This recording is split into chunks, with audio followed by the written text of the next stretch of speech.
So I was pretty frantic in that first video. Now that I'm calm, let me explain a few things. So this did not happen like right outside our home, thank God. The phone was actually found 15 miles away from us. Now, number two, why did my husband leave the phone on the back of his truck? Or maybe it was in the bed of his truck and somebody grabbed it in the Walmart parking lot. We're still not sure about that. What I want to believe is that he genuinely did leave it like on the edge of the bed of his truck because he was chopping down trees earlier and he was on the phone with his mom, and I think he might have just put it down. And then when he drove out, must have hung on to the back of his truck for a while. And then if they did just find it on the side of the road all smashed up, I mean, truthfully, it's kind of like finders keepers. The problem that I have is like, I was calling and texting it like, hey, this is my husband's phone. Like, please let me know if you find it.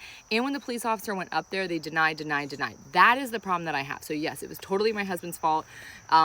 Irresponsible, right? And finders keepers, right? But it's the principle behind the fact that once they realized it belonged to somebody, they were still not willing to give it up. The other thing that we need to address is the fact that a lot of people are saying, oh, you moved to a small town. Like, what do you expect? Okay, this was not like a random move, you guys. We bought this property 4 years ago. We've basically been living here part-time for the last 4 years, coming up, back and forth, and now we're just officially moving here. This town is amazing. Like, I would not have it any other way. And I do feel 10 times safer here than in our big city in Florida, which, let me tell you something, in our town in Florida, we lived in Pinellas County, which is like a pretty like high-end town for Florida, or a county for Florida.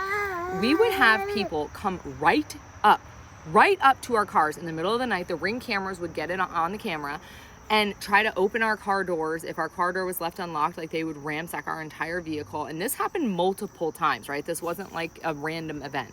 So truly, things like this, they're gonna happen anywhere, right? Now, obviously the population here is much smaller. And of course we did look into the crime rates and everything before moving here, but no, it's not deterring our decision to move here, nothing like that. I think I was just mainly upset because of the timing. Like, if this would have happened 6 months into us living here, I don't think I would have reacted the way I did. But the fact that it was 5 days later, I was like, come on. Now, I will say that yes, we are getting cameras on our home, but not because of this event. We're gonna do that anyways. That's something we had back in Florida. That's something we're gonna have here. I think that's just a smart thing to have anyways. Lesson learned, y'all. Don't leave your phone on the back of the truck, and don't do drugs.